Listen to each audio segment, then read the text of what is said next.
Salam alaikum à tous, j'espère que vous allez bien. Aujourd'hui, on se retrouve pour une toute nouvelle vidéo, une nouvelle série sur ma chaîne YouTube. Aujourd'hui, nous allons aborder un nouveau sujet qui concerne beaucoup de monde, qui est la pression sociale et les attentes. Donc, j'ai des invités qui sont juste à côté. Je vais les laisser se présenter. Salam alaikum. Alaikum salam. Alors du coup, moi c'est Jihen, j'ai 22 ans. Je suis assistante dentaire et voilà. J'espère que vous allez bien. Moi, je m'appelle Shayness, j'ai 22 ans. Je fais aussi de la création de contenu sur YouTube. Mon compte, c'est Chaga ABD. Alors, je fais des vlogs, je fais des wiki vlogs, je fais des concepts. Là, aujourd'hui, j'ai répondu présente à l'invitation d'Aïchata. J'ai noté toutes les questions sur mon téléphone. Donc, on va attaquer la première question.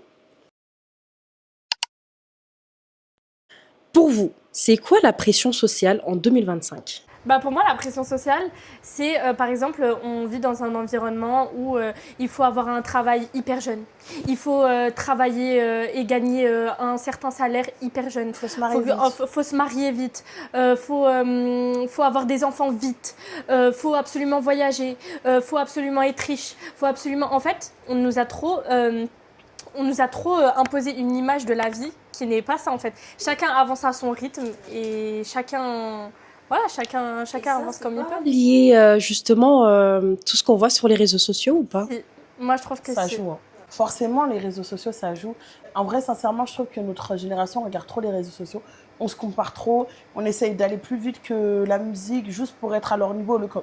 On n'a pas les mêmes revenus d'argent. On n'a pas la même vie. Chacun sa vie. Et je trouve qu'en fait, cette société, aujourd'hui, elle est dure. En fait, elle est dure parce qu'en fait, involontairement, on nous met la pression. Du coup, mais est-ce que ça vient du quotidien, c'est-à-dire la famille, la communauté, la société ? Enfin, ça vient directement d'où ? Pour moi, ça vient vraiment de la génération dans laquelle on est actuellement, le monde actuel, les réseaux sociaux. Et en vrai, c'est ça, c'est comme elle a dit, c'est vraiment la comparaison. Après, pour moi, personnellement, c'est pas la famille. Parce que, en fait, ça peut être la famille dans certains cas, parce qu'il y a des gens, par exemple, qui grandissent dans des familles où on leur impose d'avoir un très bon travail, d'avoir un très bon salaire, d'avancer plus vite que la musique, comme elle a dit, Shayness et tout. Mais il y a des familles qui savent que les enfants, ils avancent à leur rythme. En vrai, moi, c'est mon cas. Moi, je pense que c'est vraiment les réseaux sociaux et puis tout ce qu'on voit autour. En fait, on voit des gens qui profitent, on voit des gens qui gagnent hyper bien leur vie. Et toi, tu es là, tu as l'impression d'être à la ramasse, tu as 22 ans, tu te dis, des gens qui ont moins de dents que toi, ils ont 19 ans, 18 ans, ils sont là, ils sont en voyage, ils vivent de leur argent. En fait, nous, notre génération regarde trop au-dessus de nous. Et en fait, ça fait que ça nous met une pression parce qu'on veut être comme eux. Au lieu que si on regarde en dessous. Oui, mais sauf que nous, on vit dans un... En fait, pour moi, il n'y a pas de rapport dans le sens où on vit dans un pays assez développé. Mais tu m'as pas laissé aller au fond de ma pensée. Ok, vas-y, pardon, désolée. Il y a un rapport, pourquoi ? Parce que je suis en train de te dire que si demain, notre génération, on se contentait de regarder en bas de nous, de voir la pauvreté, voir les enfants qui n'ont pas de toit, etc. Mais pas regarder que les villas, le luxe, les voitures, les Dubaï, etc. Bah, je pense qu'on avancerait. Mais en fait, ça nous met une pression involontaire parce qu'on consomme les réseaux sociaux. Et les réseaux sociaux, c'est... comment dire ? C'est pas la vraie vie, en fait. C'est pas la vraie vie, tout simplement. Donc, je pense que, en tout cas, c'est pas la destinée de tout le monde. À quel âge cette petite voix dans votre tête à vous dire il faut que je fasse tout comme tout le monde ? Moi, bon, je me suis jamais dit il faut que je fasse comme tout le monde, mais je me suis toujours dit pourquoi eux et pas moi, genre. Ça, c'est quelque chose que je me dis souvent, genre, il y a des gens qui réussissent et moi, genre, je suis là, je charbonne comme jamais et j'arrive pas à mes fins. Ça, je me le dis franchement depuis que j'ai commencé à travailler. Non, pas depuis que j'ai commencé à travailler, on va dire plutôt vers mes 20 ans. Mais ça s'est accentué là, dès mes 22 ans. Parce qu'en fait, je me dis, l'heure, elle tourne. Et j'ai 22 ans. Et en fait, j'ai l'impression que j'avance pas, que je suis pas stable dans ma vie. Alors que quand je vois autour de moi, il y a des gens qui sont stables, etc. Et du coup, ça me fait me dire que je suis en retard. Alors qu'en vrai, si on voit bien les choses, non, il y a des gens à 22 ans qui sont encore à l'école, il y a des gens à 22 ans qui sont encore en études supérieures, qui n'ont ni travail ni rien. Donc en vrai, je suis pas vraiment en retard, mais le fait de voir, en fait, tout ça, ça frustre. En vrai, Dieu nous a destiné chacun notre histoire. Mais t'as dit que tu voyais les autres réussir, mais pas toi. Qu'est-ce que tu... Désolée, Aïcha, hein, je pose une question sur une question. Mais qu'est-ce que, en gros, pour toi, c'est réussir? Que eux, ils ont réussi, pas toi, sachant que... Bah, être stable dans ma vie, avoir un bon salaire mensuel et limite être à mon compte. Genre, bon, vas-y, on n'en est pas là, mais en tout cas, au moins être stable dans ma vie, avoir un bon salaire et subvenir à mes besoins comme je le peux. Là, alhamdoulilah, j'ai toujours subvenu à mes besoins comme je pouvais. Je me suis toujours débrouillée, même quand j'étais à terre. Mais c'est compliqué. Genre, je fais des travaux. Bah, vous savez, moi, de toute façon, je fais des travaux qui sont pas forcément faciles.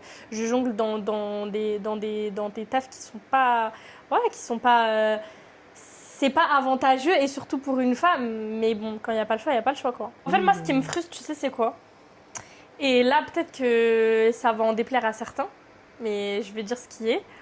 Ouais. C'est l'influence, le monde de l'influence. Je trouve ça tellement injuste. Ouais. Mais je trouve ça tellement injuste. Aussi. Parce que, en fait, comment ça, tu poses ton téléphone, tu te filmes? Bon, après, en vrai de vrai, c'est pas eux le problème. Hein. C'est comme ça, c'est de la notoriété, c'est les gens qui te regardent, qui t'apportent de l'argent. Même moi, du coup, en regardant, je leur apporte de l'argent. C'est comme ça. Mais en fait, je me dis, comment, genre, le monde de l'influence, il y a des gens, ils travaillent dans des mines, ils gagnent même pas la moitié de ce qu'ils gagnent. Et genre, en posant ton téléphone devant la télé et en plus à te plaindre en train de pleurer, ça me met hors de moi. Tu te plains en train de pleurer parce que t'es fatigué, que t'as reçu trop de colis. Mais non, en fait, il y a des gens qui se lèvent à 4h du matin pour aller travailler à la chaîne. La question me parle que t'es fatigué pour ouvrir un colis. En fait, pour moi, comment se fait-il qu'un médecin qui a fait plus que 10 ans d'études, qui a gaspillé des SMIC et des SMIC dans son école, il est moins gagnant qu'un influenceur, genre. Moi, pour moi, ça me met hors de moi, c'est une dinguerie. Ouais, c'est comme ça, en fait. Mais oui, après, c'est comme ça. Et c'est, oui, en vrai de vrai, je te rejoins, ou les injustices, tu me dis, waouh, Calimero. Non, je te rejoins. En vrai de vrai, je te comprends sur ça. Maintenant, est-ce qu'on peut y faire quelque chose? Bah non, on peut rien y faire, bien sûr. C'est la vie, c'est leur vie et c'est leur destinée. Moi, Oui, je parle après, c'est pas un d'un ressenti. influenceur en général. Hein. Moi, je parle juste vraiment du métier d'influenceur. Si la belle famille met son grain de sel dans votre choix de vie. Moi, clairement, j'en parle à mon mari. Je lui dis de parler à sa famille, puisque déjà, je vais pas m'immiscer dans sa famille. Maintenant, s'il veut pas, le jour où une des personnes qui veut s'immiscer dans ma vie, moi, je lui dis cash. Bien sûr, tout ça avec le respect. Je vais pas manquer de respect à ma belle famille. Essayer de mettre son grain de sel dans quoi? Dans ta vie en général.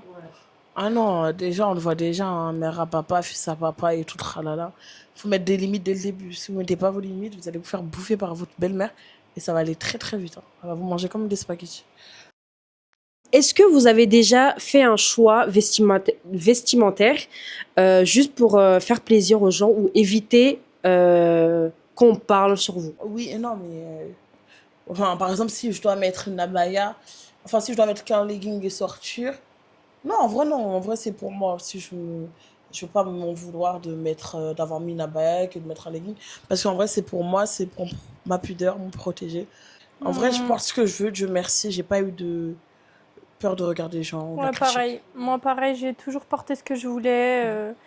Et puis voilà, après, comme Chénès, elle a dit, moi, si vraiment, oui, par pudeur, on va faire des choix qu'on peut pas mettre habituellement. Mais ça concerne que nous, en vrai, c'est pas pour les gens. Donc, ouais, non. Quel est le meilleur conseil concret que vous pouvez donner à une sœur qui se sent étouffée par le poids des attentes d'aujourd'hui?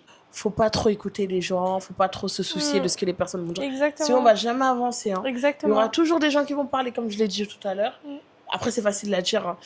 Moi, j'aurais donné comme conseil de vivre sa vie, de ne pas se soucier des gens comme tu as dit, de pas porter attention au regard des gens, vraiment de se soucier de soi-même et d'avancer quoi qu'il en soit. Genre, ça sert à rien de te dire oui, elle est comme ça, lui, il est comme ça, faut que je fasse attention à ça, faut que je fasse attention à ci. Tu vis pour toi-même, tu t'en fiches de ce que les gens ils disent ou ils pensent. Et puis voilà, après, tu avanceras dans ta vie. Tout le monde fait des erreurs, c'est avec les erreurs qu'on devient plus fort et puis voilà. Hein. Faites ce que vous pensez être le mieux pour vous. Vivez votre vie. Best life. Est-ce que le fait de porter le voile ou même ne pas le porter rajoute une pression supplémentaire? Pour le travail, les études, etc., bien sûr, ça rajoute. Et puis même, il y a des endroits qu'on ne peut pas forcément fréquenter parce que c'est mal vu. Donc voilà, on doit avoir un comportement impec, etc. Pour moi. Alors que personne n'est parfait. Hein. Exactement. Personne n'est parfait, tout Bien le sûr. monde pêche. Et ça arrive. Et Inch'Allah, même si ça arrive, on demande pardon à Allah et qu'Allah nous pardonne. Et voilà. Et porter le voile, ça veut pas forcément dire être la meilleure des musulmanes. Hein. Exactement. Aussi. Non, moi je pense que le voile, ça nous met directement de pression. Après, maintenant, on peut faire ce qu'on veut. On peut faire ce qui vous semble le mieux. Tu portes le voile, on va te critiquer. Tu ne portes pas, on va te critiquer. Les femmes qui portent pas le voile, elles critiquent d'autres femmes voilées. Les femmes voilées critiquent d'autres femmes voilées. En fait, c'est devenu. Voilà. Voilà. Faites ce qui vous semble. Et de toute façon, c'est une obligation. Exactement. C'est une obligation. Donc en vrai, ça ne rendra pas. Rageux, je dirais le contraire. Voilà. On a tous déjà entendu les phrases toutes faites du mariage, l'âge idéal ou le rôle de la femme, que ce soit dans la société et partout. C'est quoi la phrase qui vous a le plus saoulé ou même impacté? La phrase, c'est pour quand le mariage ça y est, t'as l'âge. Bon, en vrai, on me l'a dit pas. Mais en vrai, les phrases qui saoulent, quoi, si on te les dit. Tu vois. Ouais. Si on te les dit, genre, ça y est, en vrai, il y a pas d'âge. Surtout, faut pas être pressé pour se marier parce que Le mariage, pas une c'est fin pour en la soi, vie, hein. exactement. faut prendre En les bonnes fait, il décisions. faut se dire que, ok, le mariage, c'est la moitié de la religion. Donc c'est important, il ne faut pas négliger le mariage. Moi, je suis d'accord. C'est clair. Après, chacun son mektoub. Ça se trouve que Rabbi, il n'a pas destiné à quelqu'un un mari. Donc en vrai, on ne sait pas. Voilà, il faut prendre le mektoub comme il vient.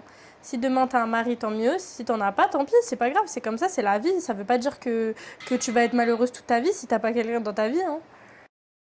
Si tu devrais parler à la jeune fille que tu étais à 18 ans, qu'est-ce que tu lui dirais? Moi, personnellement, je dirais profite de la jeunesse, grandis pas trop vite et voilà, te mets pas de pression. Moi, je vous dirais, je suis fière de toi, de ce que tu as pu faire, parce que je me suis voilée à mes 18 ans, les filles. Et sachez que ça a été la meilleure décision de ma vie. Et voilà. S'il fallait le refaire, je le referais. Après, je sais pas si c'était ça le message, mais moi, je pense que j'ai profité. Même en étant voilée, je pense que j'ai autant profité que quand je n'étais pas voilée. En fait, il n'y a pas eu de différence. C'est vraiment le cheminement, en fait. Je sais pas si ça se dit. Oui, ça se dit. Franchement, ça a été un plaisir d'échanger avec vous. Vos points de vue est assez intéressant. Donc voilà, merci d'être là. J'ai une dernière question aussi, non, même pas, hein, un libre arbitre. Vous pouvez parler de quelque chose qui vous intéresse. Est-ce qu'il y a un sujet précis que vous voulez faire passer? Quand on est jeune, la pression aussi, elle vient d'ici. Et ça peut créer des traumatismes chez certains. Il y en a qui sont très forts mentalement. Il y en a qui ne sont pas forts du tout mentalement. Donc voilà, il ne faut pas se laisser marcher dessus. Quand vous travaillez avec quelqu'un, que ce soit une daronne, un daron, une maman, pas une maman, une jeune, un bébé. Non, j'abuse. Mais bref, vous avez compris, il ne faut pas se laisser marcher dessus. Avec respect, vous répondez aux gens. Parce que quand vous vous laissez marcher dessus, les gens, ils vous marchent dessus, ils vous piétinent bien comme il faut. Voilà, moi j'en ai payé les frais. Et voilà, mais en tout cas, je ne me suis pas laissée marcher dessus. Non, je pense que c'est important dans le monde du travail de s'imposer dès le début. Après, c'est compliqué quand tu viens d'arriver et que tu es jeune et qu'il y a des anciennes, des anciens. De montrer directement ton caractère, ça peut porter préjudice. Mais savoir mettre ses limites et recadrer les bonnes personnes au bon moment. Ouais, et Je surtout pense ne que pas c'est faire bien. ami avec tout le monde. Parce qu'en fait, des fois, Non, on au se dit travail, il n'y a pas que. d'amis. C'est ça, on se dit Tout que ce des qui est. fois, au début, Ouais, y a il pas y a des gens d'amis, qu'on faut arrêter. kiffe et on s'entend trop bien avec eux. Et au final, dès qu'il y a un petit couteau dans le dos, ça se Je vous gêne pas. Hein. explique. Au travail, il n'y a pas d'amis. Il y Ouais. aura plus de gens avec qui tu auras des affinités, certes. Bon, moi, j'ai rencontré des personnes aujourd'hui, je peux dire que c'est mes amis. Mais, il y a un mais, je me dis, pour certaines personnes, c'est la proximité qu'on a au travail. Est-ce qu'à l'extérieur, on se serait rencontrés? Est-ce qu'on aurait été amis? Ça, c'est autre chose. Maintenant, ouais, je suis un peu la meuf quand je parle, je suis un peu arrogante. Maintenant, on va pas mettre tout le monde dans le même sac. Il y a des personnes que tu vas faire des bonnes rencontres, comme tu as fait des bonnes rencontres, comme des mauvaises rencontres, comme partout où tu vas. Mais il faut savoir mettre des limites avec les personnes qui ne vous respectent pas. Quand le respect n'est plus servi à table, on fait quoi, les filles? On se lève de la table. On quitte la table. Mais voilà, en tout cas, c'est un sujet très intéressant. Ouais. Merci d'Aïchata de nous avoir donné l'opportunité de parler. Je suis vraiment désolée parce que j'ai pas pu m'exprimer comme je voulais. Désolée si ça peut être mal perçu les paroles que j'ai dit, parce qu'en fait, je sais peut-être pas que j'ai mal compris la question. Voilà. C'est la fin de cette vidéo. J'espère que ça vous a plu. N'hésitez pas à vous abonner, liker et commenter. Et on se retrouve à la prochaine pour une nouvelle vidéo. Bisous.